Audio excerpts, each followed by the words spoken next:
예, 함께 보실 하나님 말씀은 구약성경 욥기 1장입니다.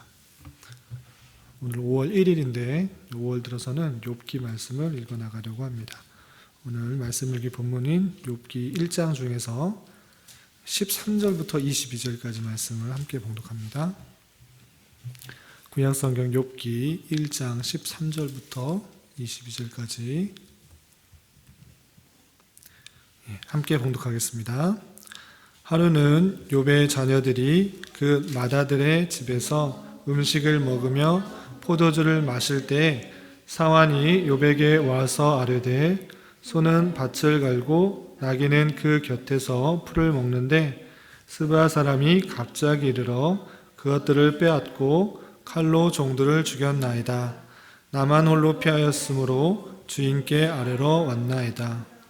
그가 아직 말하는 동안에 또 한 사람이 와서 아뢰되 하나님의 불이 하늘에서 떨어져서 양과 종들을 살라버렸나이다. 나만 홀로 피하였으므로 주인께 아뢰러 왔나이다.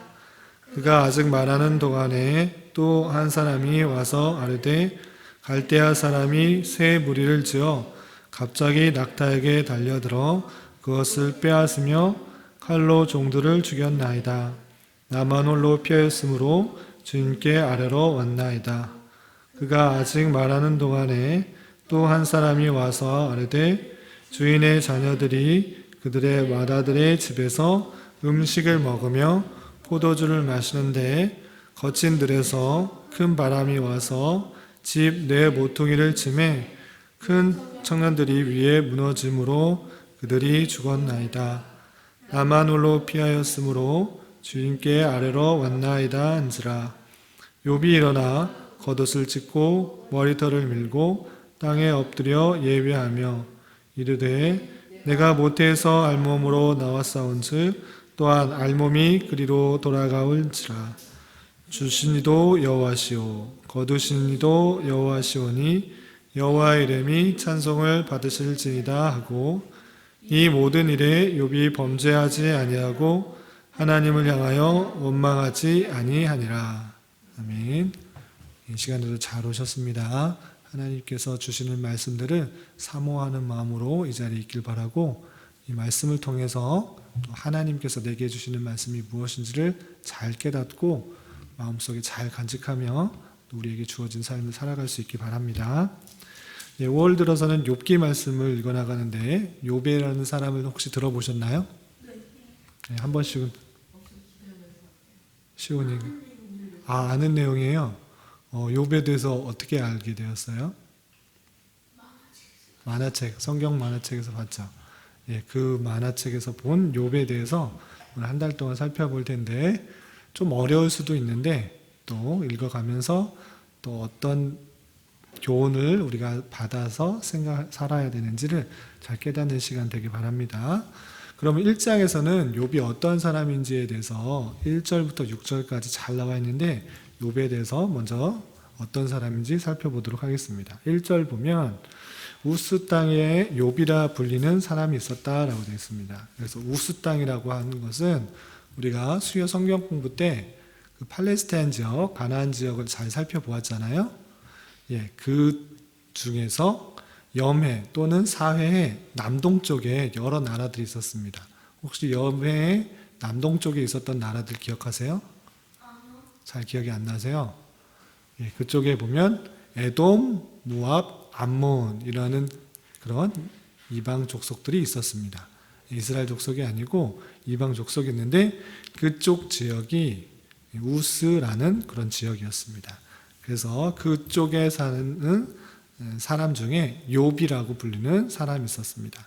근데 그 사람이 어떠한 사람인가 계속 보면 1.9만 이하 보면 그 사람은 온전하고 정직하여 하나님을 경외하며 악에서 떠난 자다 이렇게 표현하고 있습니다.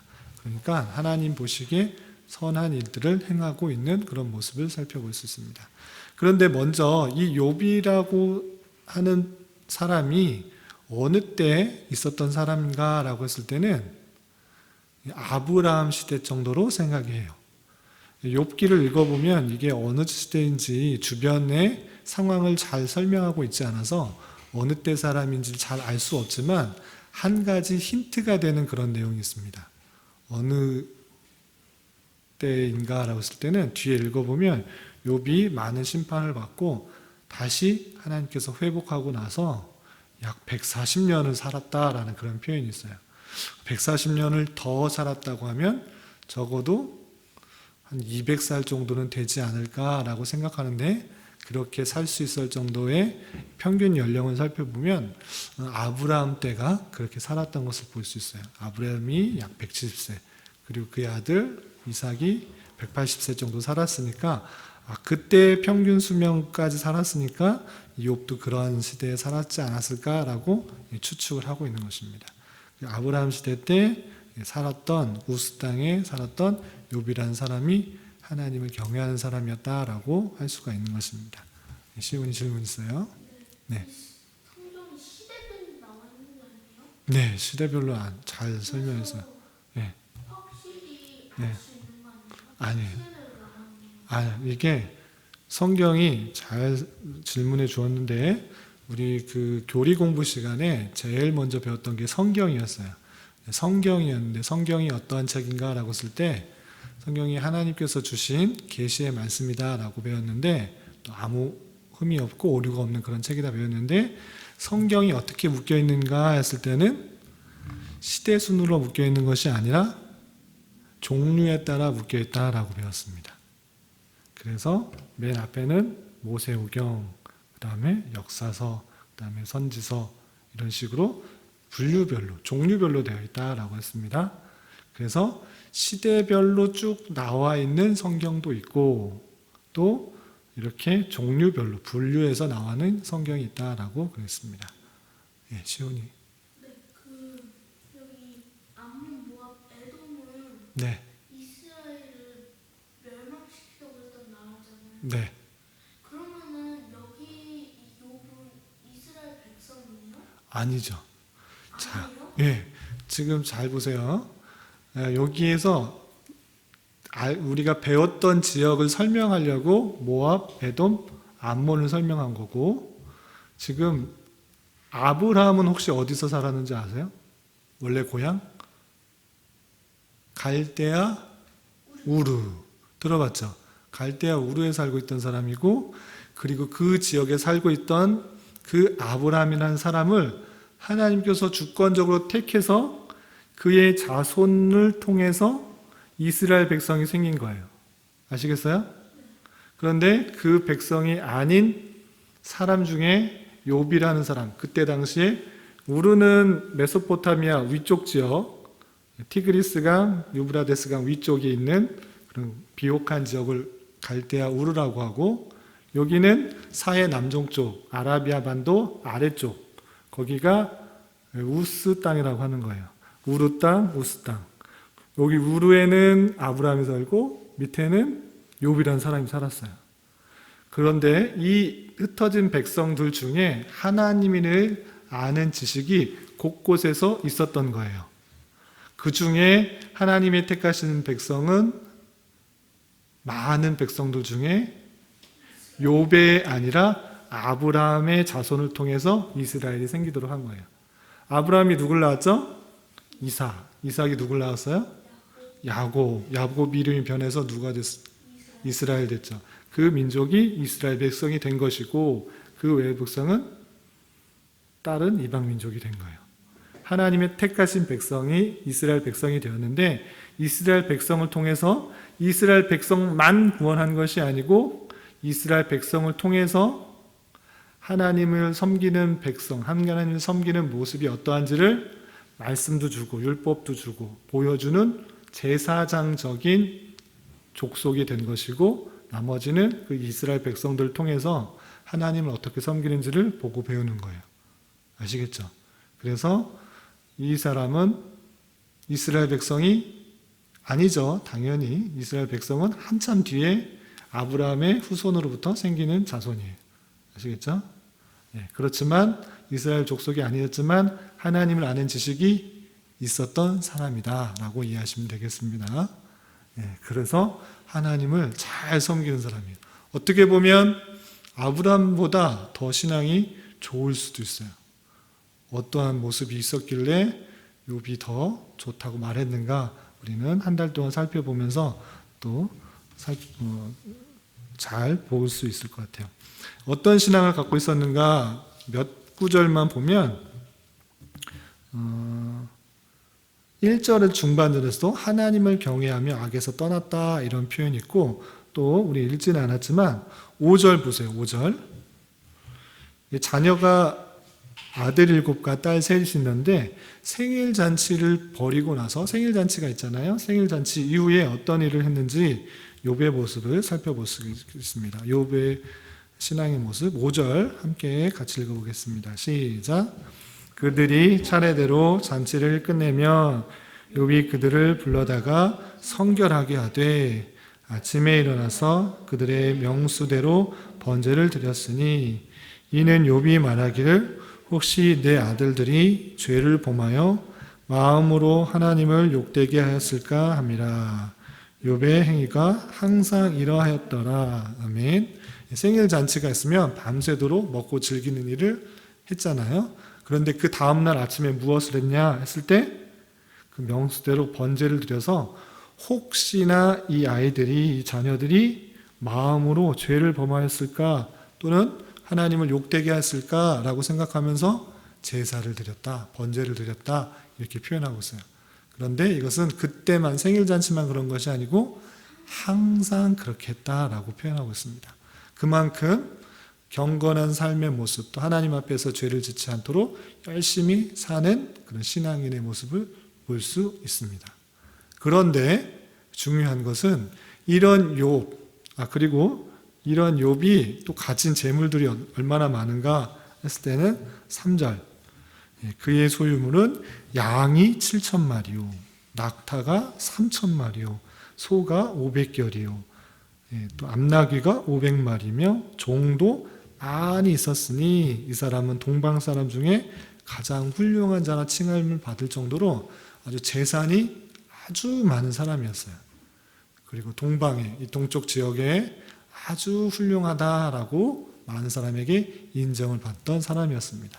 신앙도 훌륭하고 재산도 많고 남으로부터 존경과 사랑을 받는 그런 칭송을 받는 사람이었어요. 그런데 이 사람에게 찾아온 어려움이 있어요. 난관이 있었습니다. 그 난관이 우리가 읽었던 13절부터 19절까지예요. 어떤 일이 있었는가?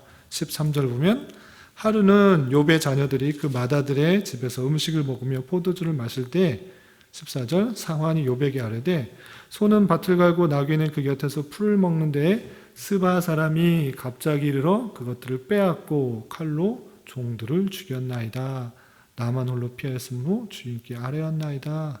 욥에게 왔을 때 스바 사람이 갑자기 재산들을 빼앗는데 소를 빼앗고 종들을 죽였다 이렇게 표현하고 있어요. 질문 있어요? 스파 사람들은 뭐 어디 살고 네, 거기 써 있는데 아라비아 남주라고 썼는데 남쪽 지역, 아라비아 남쪽 지역에 살고 있던 한 종족 중에 한 사람이에요. 쪽 같은 네, 그것까지는 잘 나와 있진 않고 그냥 스바 사람이 갑자기 약탈을 해서 그 소들을 다 가져갔다. 그리고 종들을 다 죽였다 이렇게 표현하고 있어요. 그리고 16절에 보는데 그가 아직 말하는 동안에 그 이야기를 말하는 동안에 또 한 사람이 뛰어와서 이렇게 말을 합니다. 하나님의 불이 하늘에서 떨어져서 양과 종들을 살라버렸나이다. 양과 종들을 죽였다. 불이 갑자기 나타나서 이렇게 불태워 죽였다 이렇게 표현하고 있습니다. 시오. 양 7,000마리, 낙타 3,000마리, 소 500결에 암나귀 500마리 다 죽은 거예요? 거기서 하나씩 나와요. 지금 첫 번째 사환이 왔을 때, 첫 번째 종이 왔을 때 소가 다 빼앗겼다라고 말을 했고 두 번째 불이 와서 양이 다 살라졌다 이렇게 표현하는 거예요.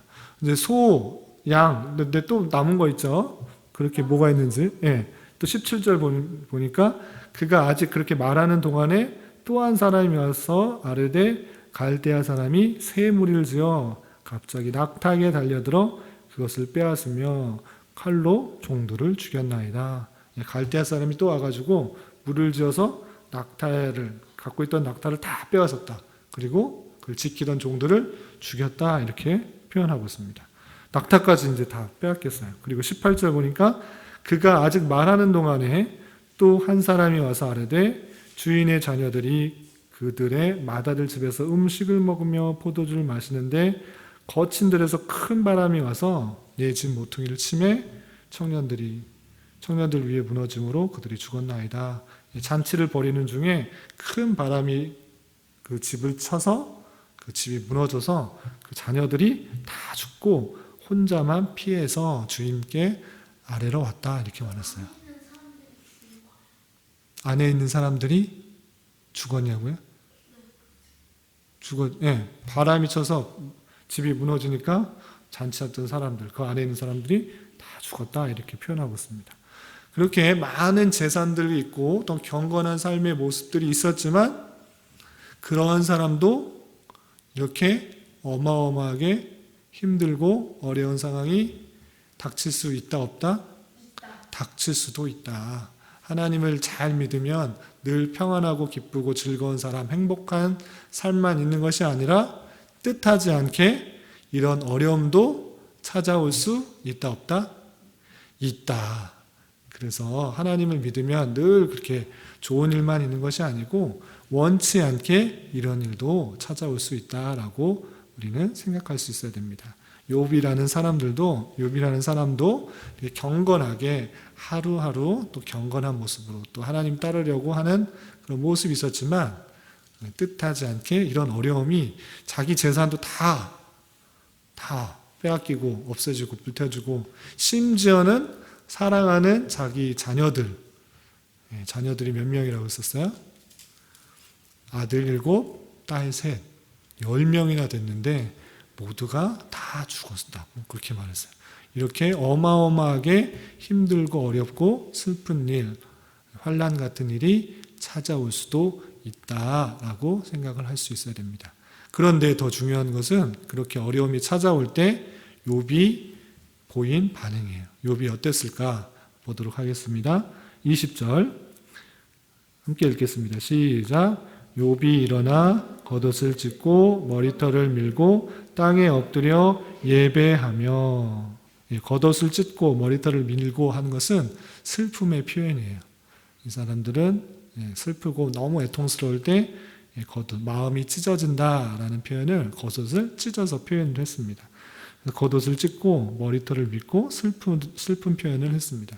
그런데 슬퍼서 원망하고 또 하나님을 불평한 것이 아니라 하나님께 어떻게 했다고요? 예배했다라고 표현하고 있어요. 슬프고 어렵고 또 애통하는 마음이지만 땅에 엎드려 하나님을 경외하며 하나님 앞에 엎드리는 모습이 있습니다. 그러면서 어떻게 고백했는가? 21절, 22절 함께 봉독합니다. 시작. 이르되 내가 모태에서 알몸으로 나왔사온즉 또한 알몸이 그리로 돌아가올지라. 주신 이도 여호와시오 거두시도 여호와시오니 여호와의 이름이 찬송을 받을지니다 하고 이 모든 일에 욥이 범죄하지 아니하고 하나님을 향하여 원망하지 아니하니라. 아멘.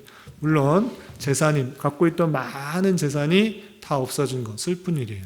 그런데 그것보다 더 슬픈 일은 어쩌면 사랑하는 자녀들이 죽은 일일 수도 있어요. 그렇지만 그런 상황이 닥쳤을지라도 원망과 불평하고 끝나는 것이 아니라 슬픔에 있을 때 하나님 앞에 무릎 꿇고 하나님 앞에 엎드리며 하나님을 예배했어요. 그리고 고백하는 내용을 볼 때 내가 태어날 때 돈을 많이 가지고 태어났을까요? 아니죠. 태어날 때는 누구나 다 엄마 뱃속에서 아무것도 가지고 나오지 않아요. 알몸으로 나오는 거예요. 그리고 또 죽을 때 돈을 다 쥐어주고 가요.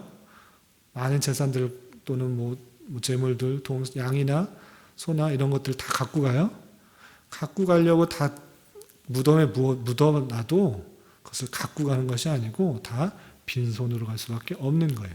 그 마음을 다 알고 있었어요. 그래서 그 모든 것이 없어질지라도 어차피 나는 알몸으로 나왔으니 알몸으로 가는 게 마땅하고, 또 알몸으로 나왔을 때 그 많은 것들을 주시는 이도 하나님이시고 그 모든 것들을 가져가시는 분도 하나님이라는 것들을 욥은 알고 있었어요. 모든 재물들을 주시기도 하고 뺏기도 하시는 분, 그분이 누구시다? 하나님이시다라는 것들을 욥이 알고 있었어요. 그래서 가져갈 때 주실 이도 하나님이시고 가져가신 이도 하나님이기 때문에 하나님의 뜻에 따라서 잠시 맡겼다가 또 가져가시는 거기 때문에 불평불만하지 않고 하나님의 주권을 믿으며 하나님을 더욱더 의지하며 원망했다 안 했다? 원망하지 아니하고 범죄하지 아니한 욥의 모습을 볼 수 있습니다. 이러한 것처럼 우리는 이 땅을 살아가면서 잠시 더 많이 가질 수도 있고 잠시 아무것도 가지지 않는 모습을 가질 수 있어요. 그런데 하나님께서는 때에 따라서 필요에 따라서 그 사람에게 주시기도 하시고 가져가시기도 한다는 사실들을 잘 알고 당장에 내가 많이 있다고 교만할 것이 아니고 당장에 내가 아무것도 없다고 해서 원망하고 불평할 것이 아니라 하나님께서 때에 따라서 나에게 주신다는 사실로 잘 견디어 나가야 될 것입니다. 나의 평생 다가도록 주님께서 인도하여 주시고 때에 따라서 필요에 따라서 내게 부어주신다는 사실들을 잘 알아야 될 것이에요. 그리고 또 한 가지, 전체 주제하고는 상관없는데 또 한 가지 말씀드릴 것은 자녀들이 10명이나 됐잖아요. 다 죽었어요.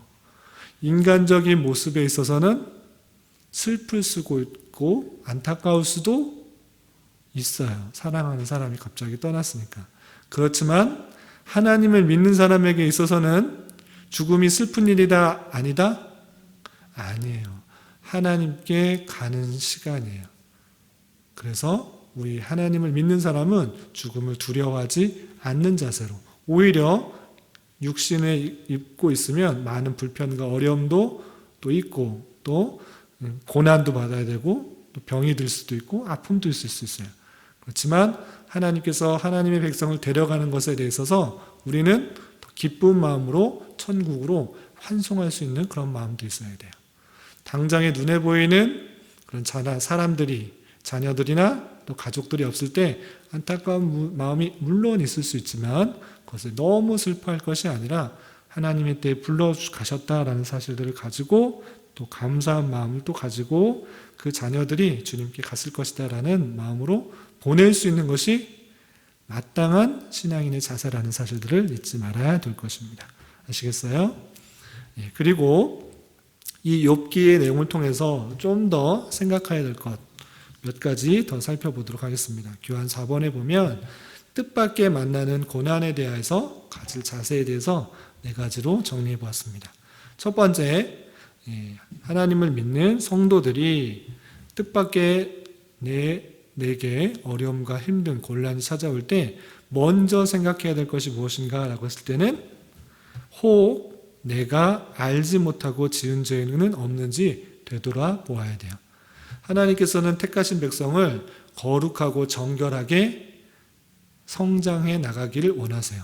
그래서 내가 잘못된 길로 가면 하나님께서 쳐서 올바른 길로 가게 하는 거예요.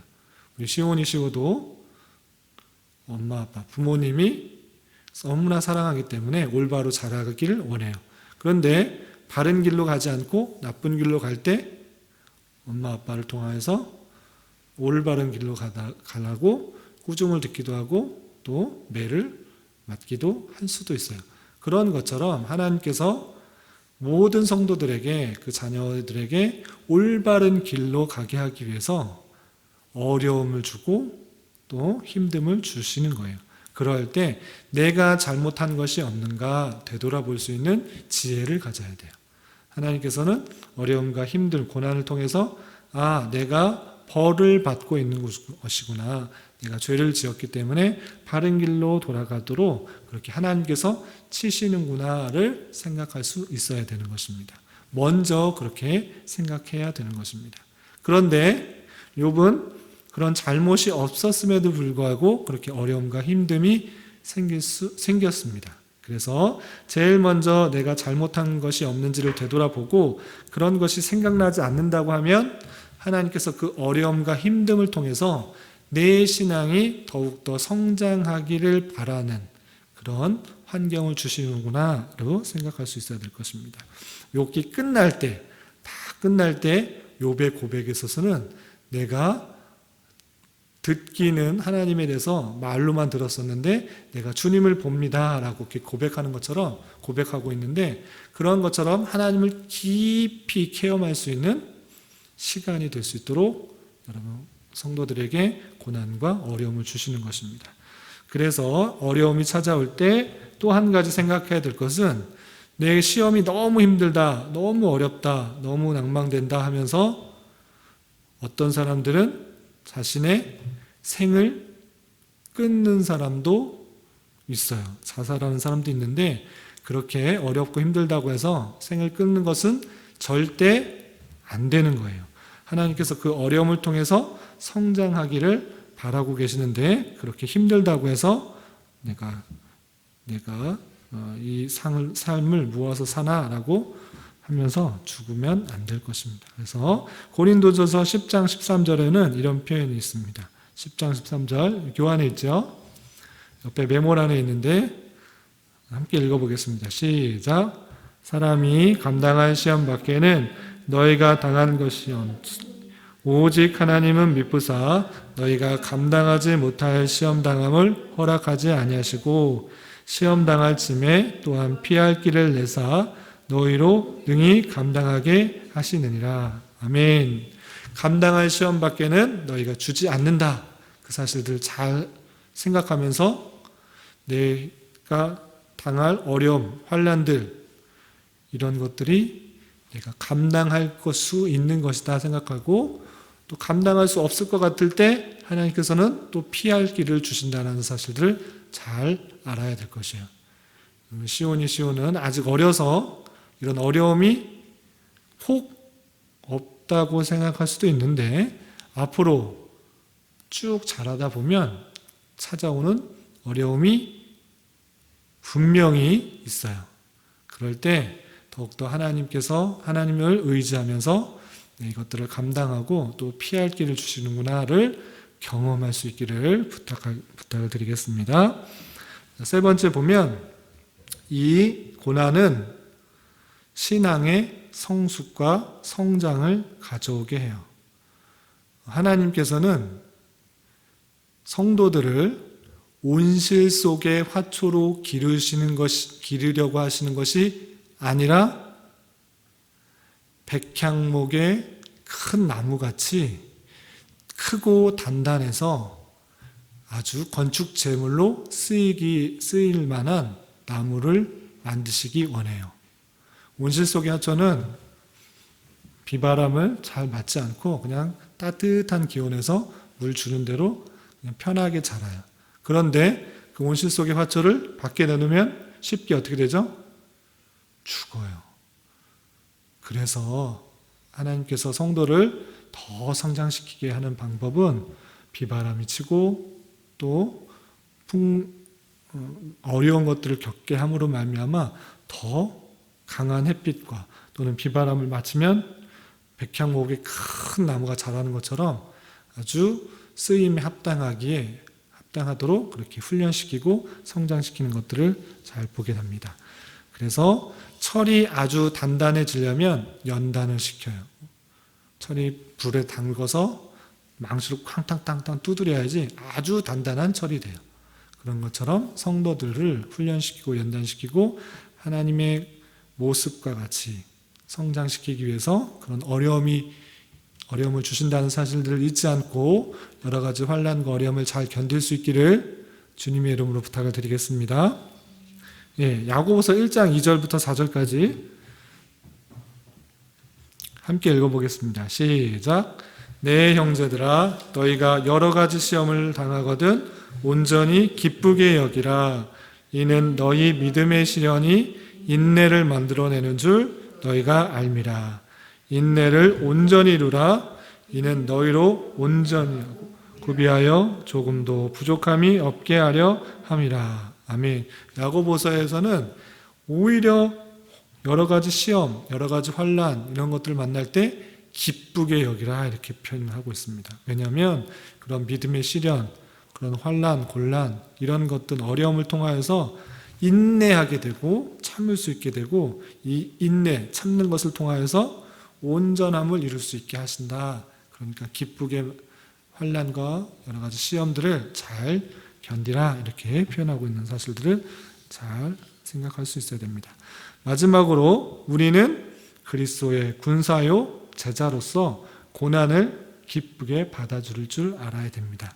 디모데후서 1장 8절과 디모데후서 2장 3절에 이런 표현이 있는데 제가 한번 읽어보겠습니다. 그러므로 너는 내가 우리 주를 증언함과 또는 주를 위하여 갇힌 자 된 나를 부끄러워하지 말고 오직 하나님의 능력을 따라 복음과 함께 고난을 받으라. 또 디모데후서 2장 3절에 너는 그리스도 예수의 좋은 병사로 나와 함께 고난을 받으라 라고 되어 있습니다. 그래서 예수님을 믿는 삶은 늘 기쁘고 평안하고 즐겁고 안락한 삶만 있는 것이 아니라 주님의 병사로서, 주님의 제자로서 고난을 감내해야 되는 삶이라는 사실들을 잘 알고 그런 고난과 환난을 잘 겪음으로 말미암아 예수 그리스도의 장성한 분량에 이르러서 정말 아름다운 신앙의 모습을 가질 수 있는 저와 여러분이 되시기를 주님의 이름으로 부탁을 드리겠습니다. 기도하겠습니다. 하나님 아버지 감사합니다. 오늘 말씀을 통해 고난에 대하여 가져야 할 자세에 대해서 살펴보았습니다. 뜻밖의 만나는 다양한 고난과 환난 속에서도 믿음을 잃지 않게 하여 주시고 더욱 주님만을 의지하며 살아가는 자 되게 하여 주시고 많은 연단을 통해 우리의 신앙이 더욱더 성장하며 성숙하는 은혜 또한 허락하여 주시옵소서. 이 시간 계속해서 우리에게 주어진 기도 제목을 가지고 주님의 뜻을 구하며 나갑니다. 믿음으로 간구하는 시간 되게 하여 주시옵소서. 예수님의 이름으로 기도드리옵나이다. 아멘.